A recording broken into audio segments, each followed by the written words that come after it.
the time. But the first record for me with Rust in Peace, I only had like a month to learn all the material, write all my guitar solos, and learn the entire back catalog in like a month, and then go into the studio and record it. So that was just completely hellish, for lack of a better word. And this time, you know, I lived with the band. We toured together, and we just toured the world and wrote all this stuff together, and I had tons of time to prepare myself, and it was a lot easier.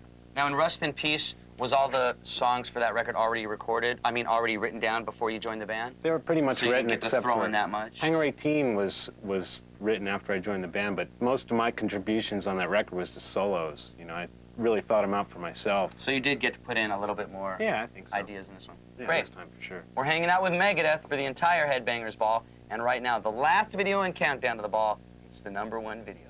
Here it is.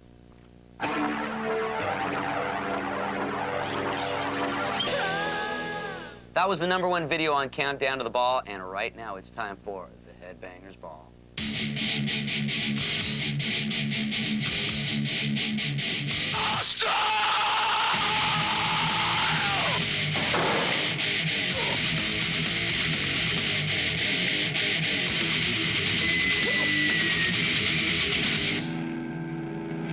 Welcome to the Headbangers Ball. We're spending the night with Megadeth in the studio and talking about the new record, and you might like even let us hear a little bit of it. You heard some of it. That was it. We've got the Triple Thrash thread on the way, and included is Prong, who have a new record coming out soon with remixes of some of their greatest hits. And of course, we're going to be playing some videos from Megadeth, including Peace Cells. But right now, I'm talking to Dave and Nick, and we're talking about the new album, which will be out sometime in July. July 6th, tentatively. And when we were talking to the other guys, we were talking about sort of the process of recording a record, because a lot of people hear the record and they hear bands talking about getting producers and stuff like that, but aren't sure exactly what a producer's job is. And when we left with Dave and Marty, they were telling us about the first thing you guys do, the riffs, and then the vocals, and then go in and do like each track separately, sort of, right? Well, That's a new one on me. Actually, the first thing we do are the drums. So it's more painstaking for me because I get under the gun before anybody else does. And then we do the bass, guitars, vocals, mixing. You always hear bands talk about their producer and saying, oh, we have this producer, we have that producer. What is the job, really, of a producer? You're just a highly paid critic. Play pinball, ping pong. I played a lot of ping pong and pinball on this record. Max's job, on the other hand, you know, he came in and he pretty much became part of the band. What was that? And he just, you know, we kind of worked with stuff. You know, a lot of times producers will come in and they'll think all of a sudden, cool, now I get a jacket and I'm going to be able to bone some of your babes, you know, and the next thing you know, the guy's fired. I mean, how many records have we started with a different producer than the one we end with? This one, unless Max has an aneurysm, he's going to be completing the record probably the end of the month. We're going to be talking about the new Megadeth record and future plans for Megadeth. And right now, let's play a video from Megadeth. Would you like to intro this? This is Peace Cells, but who's buying?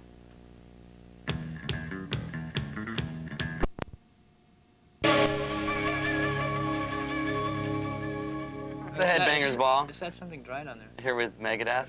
And we're talking a little bit about Max Norman, who produced the new Megadeth record, which the title is Countdown to Extinction. Last time we checked, yeah. But it's changed 4 times so far, this record. Yeah, it has. It could change again, maybe, but I doubt it. It'll probably stay Countdown to Extinction. And unless we get one of those little Avery label makers and sticker a couple of thousand records. you can get those.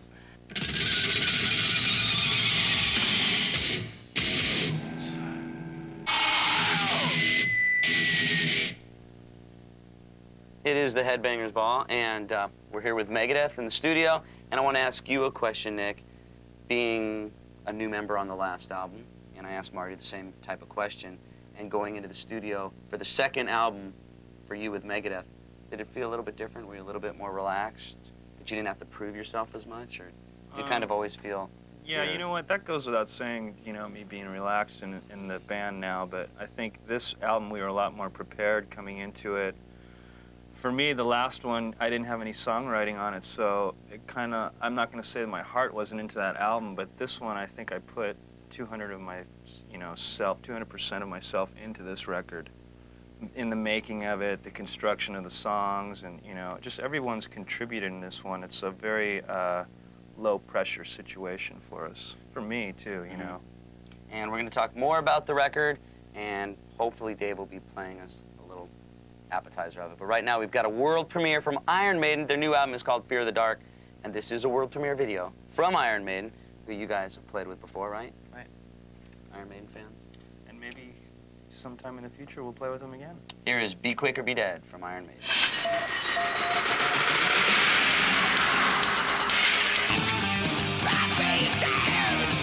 We're here in the studio with Megadeth, and Dave, I guess you were about to play us a little bit of something. Watch. See this finger? Watch. Watch. Here we go. This is a premiere of Here we some go. new Megadeth. Here we go. Right over here.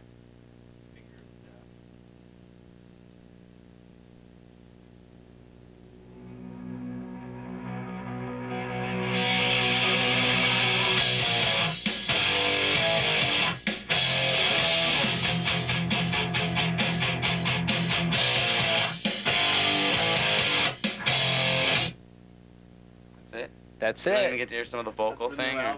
Nope. Not We're yet. just starting to get into it. I mean, just a little bit of the vocal, maybe later. Sure. That song is called This Was My Life. "This Was My Life." Mm-hmm. Very short, getting right to the point. Not yours, not mine. Dave's life. It's Dave's life. Dave's life. Not necessarily mine, though. Mine, not mine. My life. This was my life. We'll be talking to the guys in Megadeth as the Headbangers Ball continues, and hopefully hearing a little bit more of what the new Megadeth record's going to sound like, so stick around.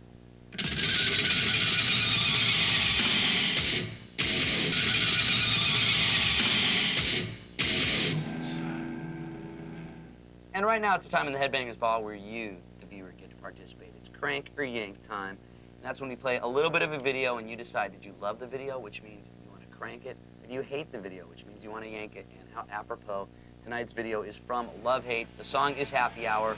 Let's take a look.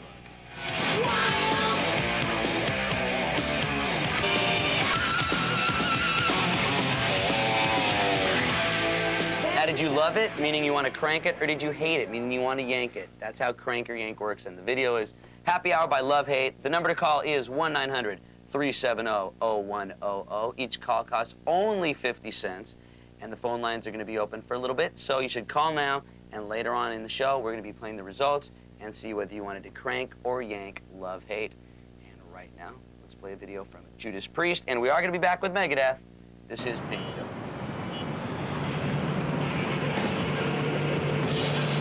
Hey, you got the